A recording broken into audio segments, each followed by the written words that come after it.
Octobre Rose est le mois consacré à la lutte contre le cancer du sein. Cette campagne a pour objectif d'informer les patients et soutenir la recherche médicale et scientifique. Cette année, l'association Ruban Rose fêtera sa 27e année de campagne. Nous présentons ici les services de l'hôpital européen Georges Pompidou à Paris, prenant en charge les patients atteints d'un cancer du sein. Le cancer du sein, on le sait, est la première cause de cancer chez la femme. En France, on compte plus de 58 000 nouveaux cas en 2018, soit 12 000 décès par an. L'âge moyen au diagnostic est de 63 ans. Une femme sur 8 risque de développer un cancer du sein au cours de sa vie. Le dépistage précoce permet donc de réduire considérablement la mortalité liée à cette maladie. Il existe plusieurs facteurs de risque de cancer du sein. Principalement, ces facteurs de risque sont représentés par l'âge. Il existe un pic d'incidence des cancers entre 50 et 74 ans. Si on a un antécédent personnel ou familial de cancer du sein, cela augmente le risque. Il existe des lésions du sein préexistantes, qu'on appelle lésions épithéliales prolifératives, et une prédisposition génétique est retrouvée dans 5 à 10% des cas. Le cancer du sein peut être secondaire à plusieurs facteurs, comme une exposition aux hormones de façon prolongée, une intoxication alcoolique importante, un antécédent d'irradiation thoracique secondaire à une pathologie maligne, le surpoids et la sédentarité. On commence à mettre en évidence des facteurs de risque environnementaux, notamment les polluants qui représentent des perturbateurs endocriniens et pourraient favoriser la progression tumorale, et également des facteurs de risque liés au mode de vie actuel, c'est-à-dire une alimentation trop riche et toujours la sédentarité. Ce schéma très simplifié illustre l'architecture générale du sein. Au niveau du mamelon s'ouvrent une dizaine de pores galactophoriques. En arrière du mamelon, ces galactophores présentent des contours sinueux et sont dilatés. On appelle les sinus lactifères. Puis ils se divisent en canaux de plus en plus étroits jusqu'à l'unité terminale ductulo-lobulaire. L'unité terminale ductulo-lobulaire comporte les canalicules extra- et intralobulaires qui se terminent par les acinis ou canalicules terminaux qui sont fonctionnels, surtout pendant la grossesse et la lactation. Cette photographie d'un niveau de coupe coloré par l'hématoxyline éosine safran représente le tissu mammaire. On observe deux unités terminales ductulo-lobulaires à faible grossissement. Ce système canaliculaire très ramifié est entouré par du tissu interlobulaire fibreux relativement dense et du tissu adipeux. Ces canalicules terminaux ou acinés sont constitués par une membrane basale sur laquelle repose une couche de cellules myoépithéliales aux fonctions contractiles et une couche de cellules épithéliales ou luminales aux fonctions sécrétrices. La plupart des lésions mammaires mastosiques ou cancéreuses naissent au niveau de l'unité terminale ductulo-lobulaire. Le cancer du sein bénéficie d'un dépistage organisé. Ce dépistage, s'il est réalisé à un stade précoce, permet de réduire considérablement la mortalité liée à cette maladie. Celui-ci se réalise à partir de 50 ans et jusqu'à l'âge de 74 ans, tous les 2 ans, grâce à une mammographie. Nos équipes prennent en charge les patientes atteintes d'un cancer du sein à toutes les étapes de la maladie, du dépistage à la chirurgie reconstructrice. L'hôpital européen Georges Pompidou dispose d'un plateau technique complet. Chirurgiens, radiologues, oncologues et radiothérapeutes, ainsi que l'ensemble des équipes soignantes, mettent tout en œuvre pour offrir aux patientes une prise en charge d'excellence.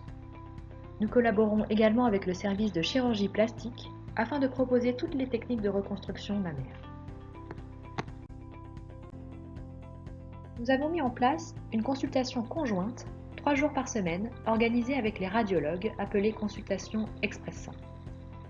Cette consultation permet à une patiente présentant une lésion suspecte du sein de bénéficier le jour même d'une consultation avec un chirurgien sénologue et des examens radiologiques indispensables tels que la mammographie et l'échographie mammaire, ainsi que la réalisation de biopsies si cela est nécessaire. Cela permet donc un diagnostic rapide et une prise en charge adaptée. De nombreux professionnels et associations sont également investis à nos côtés pour entourer les patientes. Nous avons mis en place par exemple dans le service des cours de danse ou d'escrime qui favorisent la rééducation du membre supérieur, ainsi que des ateliers beauté avec une esthéticienne par exemple. La radiologie du service européen de Georges Pompidou prévoit conjointement avec le service de gynécologie chirurgicale des consultations express-sein, c'est-à-dire des consultations dans la journée spécialisées en gynécologie mammaire permettant un bilan complet avec biopsie si besoin de lésions afin d'organiser au plus vite la prise en charge. C'est destiné aux patientes ayant soit un symptôme mammaire d'apparition récente, soit en cas de lésion suspecte du sein découverte en ville. Cela permet donc une consultation radiologique immédiate, des biopsies dans la journée et un bilan sénologique complet. Le plateau technique de Pompidou possède les 3 modalités d'imagerie mammaire, c'est-à-dire une mammographie dernier cri avec tomosynthèse qui permettent des coupes dans les 3 plans de l'espace en 3D, du sein sous rayon X, une échographie mammaire dernière génération et enfin une accessibilité facile à l'IRM avec un délai maximal de 7 jours si les patientes en ont besoin. Suite à la découverte du cancer du sein ou au cours du traitement, votre médecin peut vous proposer de réaliser un examen de médecine nucléaire, la recherche d'un ganglion sentinelle, une tomographie par émission de positons ou TEP et éventuellement une scintigraphie osseuse. Ces examens nécessitent l'injection d'un produit radioactif. Celui-ci ne présente pas de risque d'allergie et sera naturellement éliminé par les urines en quelques heures.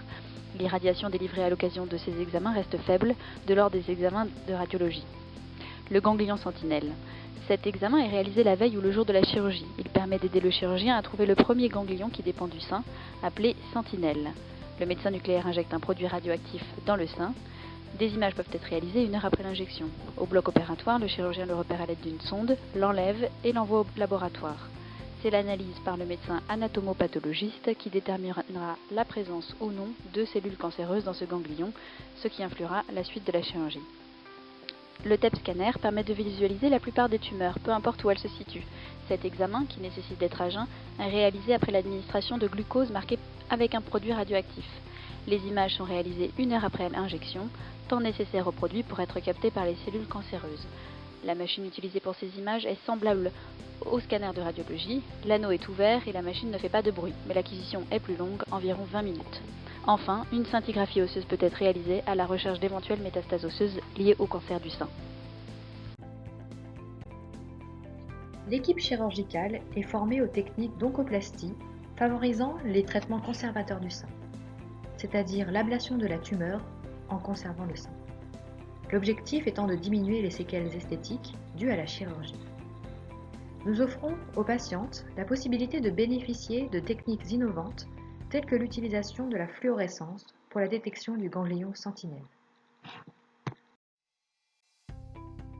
La chirurgie ambulatoire offre de nombreux bénéfices aux patients et permet de simplifier son parcours et de le rendre acteur de sa prise en charge. Nous effectuons environ 70% des chirurgies du sein en ambulatoire. Les conditions pour pouvoir bénéficier d'une chirurgie en ambulatoire sont de ne pas avoir de pathologie lourde nécessitant une surveillance adaptée en post-opératoire, d'habiter proche de la structure hospitalière et enfin de ne pas être seul en post-opératoire immédiat afin de pouvoir reconsulter en urgence si cela est nécessaire. Afin de faciliter et d'accompagner les patientes dans le parcours de soins, nous avons développé une application guidant les patientes à toutes les étapes de préparation de l'intervention ainsi qu'au retour à domicile. Cet assistant résume l'objet de la chirurgie, ce qu'il se passe avant, pendant et après l'intervention.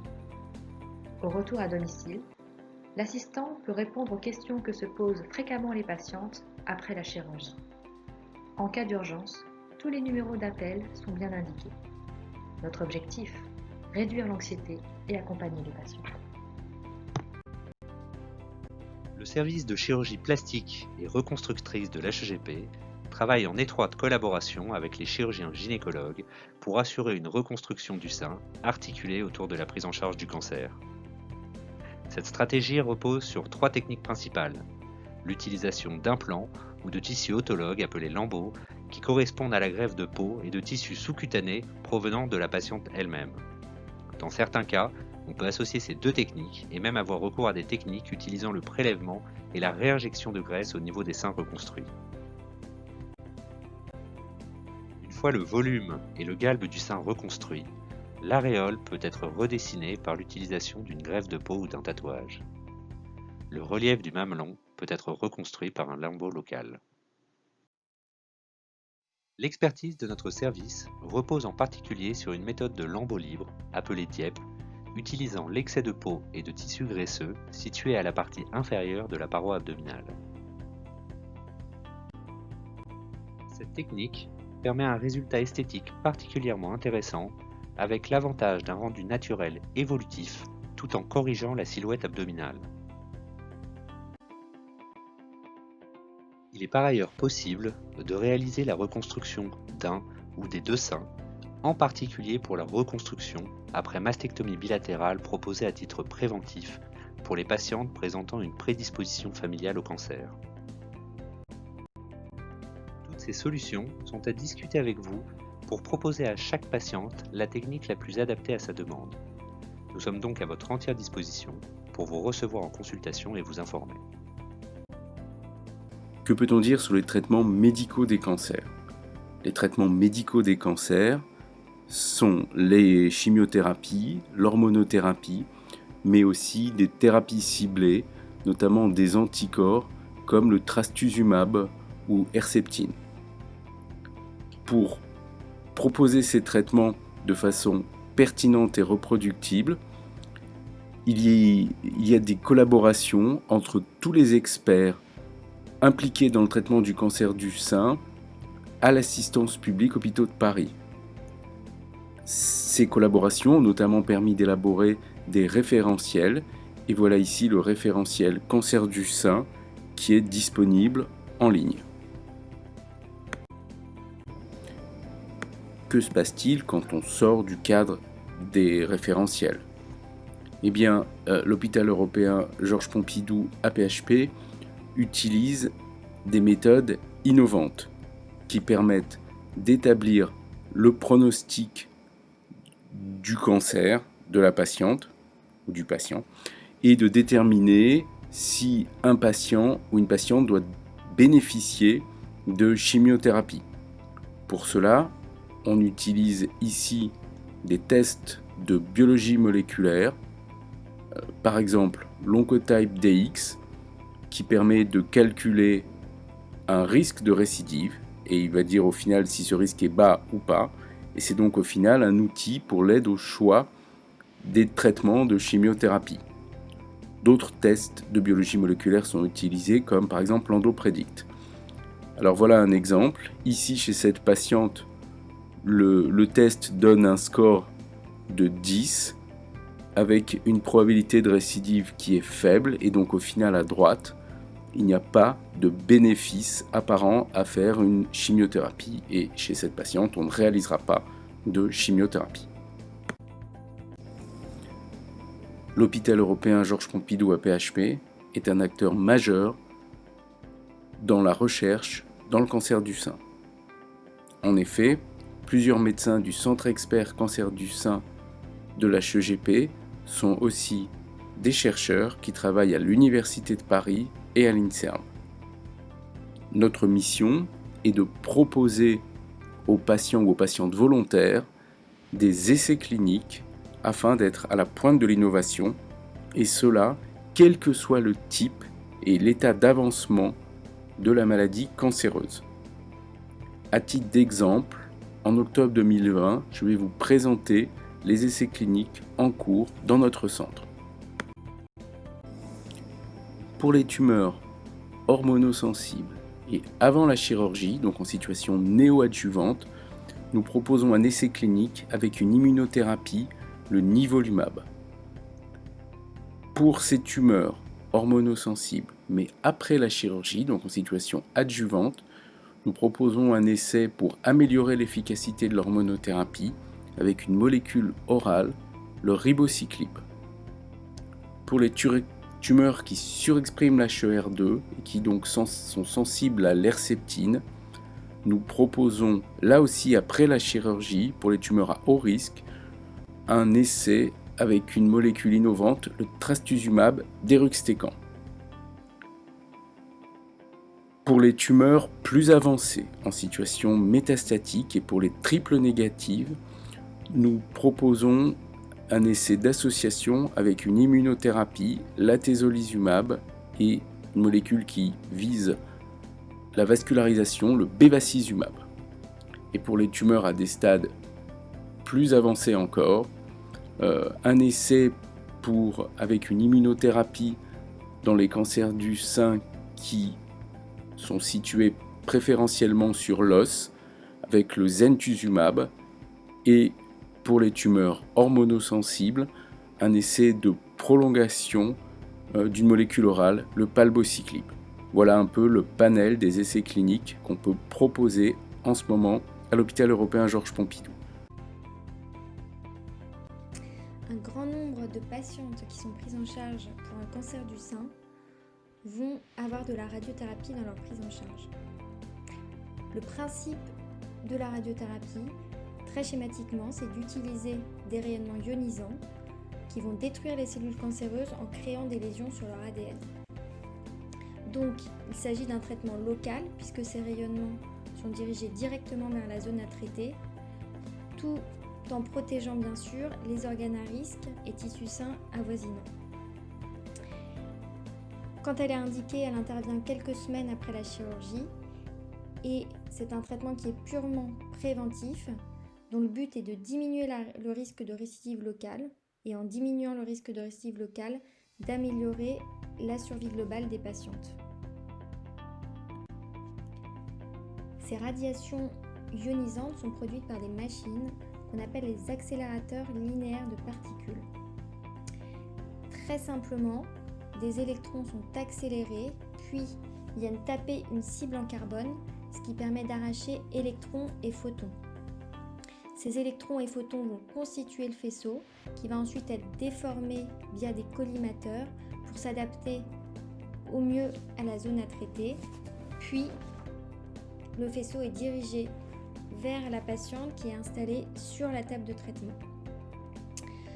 À l'HEGP, on dispose de 3 accélérateurs de ce type dernière génération, dotés des techniques les plus performantes pour protéger les tissus sains autour, en particulier cœur et poumons.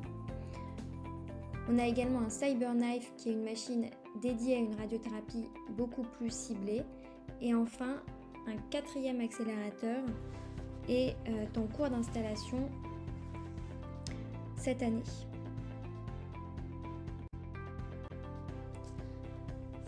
Chez quelle patiente va-t-on proposer une radiothérapie après la chirurgie ? Première situation, la patiente a une chirurgie conservatrice, c'est-à-dire que seule la tumeur a été retirée et il reste le sein en place.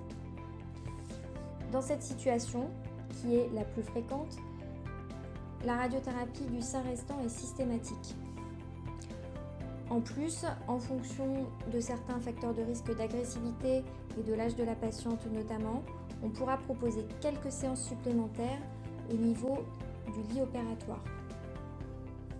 Deuxième situation, la chirurgie a été non conservatrice, donc toute la glande mammaire a été retirée par le chirurgien.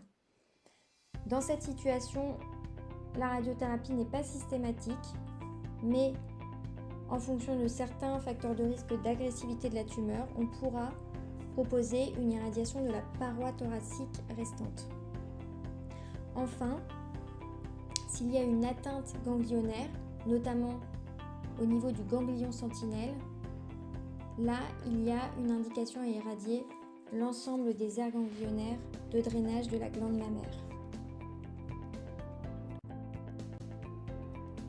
En pratique, si une radiothérapie est indiquée, l'ensemble du traitement, notamment son déroulement pratique et les effets secondaires possibles, seront expliqués lors d'une consultation dédiée avec l'oncologue radiothérapeute. c'est un traitement qui nécessite des séances quotidiennes qui sont réalisées par nos techniciens spécialisés sur le plateau technique. En général, 4 à 5 séances par semaine pendant une durée de 5 à 7 semaines vont être nécessaires. Et dans certains cas, on pourra proposer un schéma plus condensé qui s'étalera sur 3 semaines. Chaque séance de radiothérapie dure environ 15 à 20 minutes en comptant l'installation de la patiente et la vérification de la position de traitement. L'irradiation en elle-même est très courte, 1 à 2 minutes en moyenne, et totalement indolore. Et pendant toute la durée du traitement, une consultation avec le radiothérapeute sera organisée pour vérifier l'apparition d'effets secondaires. En ce qui concerne la radiothérapie du sein, il s'agit essentiellement d'un risque d'irritation de la peau qui ressemble à un coup de soleil et pour lequel on pourra vous proposer des soins locaux. Pour en savoir plus sur la radiothérapie, je vous invite à consulter notre site internet qui est développé avec l'aide de l'ARTEC, qui est notre association de patients du service de radiothérapie. Bonjour, je suis le docteur Géraldine Perkins. Je travaille dans l'unité d'oncogénétique de l'hôpital européen Georges Pompidou. Les indications classiques de consultation en oncogénétique en cas de cancer du sein sont le diagnostic isolé avant l'âge de 40 ans, en cas de tumeur dite triple négative diagnostiquée avant l'âge de 60 ans et en cas de cancer du sein diagnostiqué chez un homme.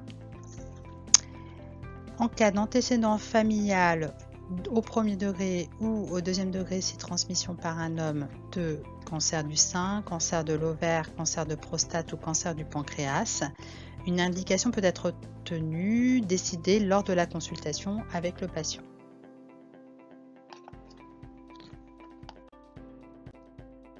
Les objectifs de la consultation de génétique sont, en cas de mise en évidence d'une mutation génétique, l'identification d'autres organes à risque et la proposition d'une surveillance adaptée au risque, de modifier la stratégie chirurgicale et thérapeutique et de proposer un dépistage familial chez les apparentés. En cas de résultat génétique dit négatif, c'est-à-dire sans mutation identifiée, on peut proposer une surveillance adaptée en fonction du résultat d'un calcul de risque évalué en fonction de l'histoire personnelle et familiale. Voici les étapes de la consultation. En cas de suspicion clinique de prédisposition, on pose l'indication d'une analyse génétique constitutionnelle. En cas de mutation délétère identifiée, on propose une surveillance spécifique à la patiente, ainsi qu'un test ciblé chez les apparentés du premier degré. En l'absence de mutation délétère identifiée, une prédisposition ne peut être exclue et on ne peut proposer de test ciblé chez les apparentés. Une surveillance spécifique est proposée à la patiente ainsi qu'à ses apparentés proches, ainsi qu'une poursuite des investigations en fonction des avancées technologiques et scientifiques. En pratique, le début de la consultation permet le recueil des antécédents, de l'histoire de la maladie et l'établissement d'un arbre généalogique. Sur la base de ces informations, il est alors décidé de réaliser un test. La patiente lit le consentement et le signe après un délai de réflexion. Une prise de sang est réalisée pour l'étude d'un panel ou ensemble de gènes analysés dans un laboratoire expert accrédité par le ministère de la Santé. Ce panel, appelé HBOC pour Hereditary Breast and Ovarian Cancer, comprend 13 gènes de prédisposition majeure au cancer du sein et de l'ovaire. Le rendu du résultat a lieu en consultation et un éventuel second prélèvement est réalisé pour vérification si nécessaire. Cette année, ne laissez pas l'épidémie de Covid tout perturber. Dépistez-vous, palpez-vous.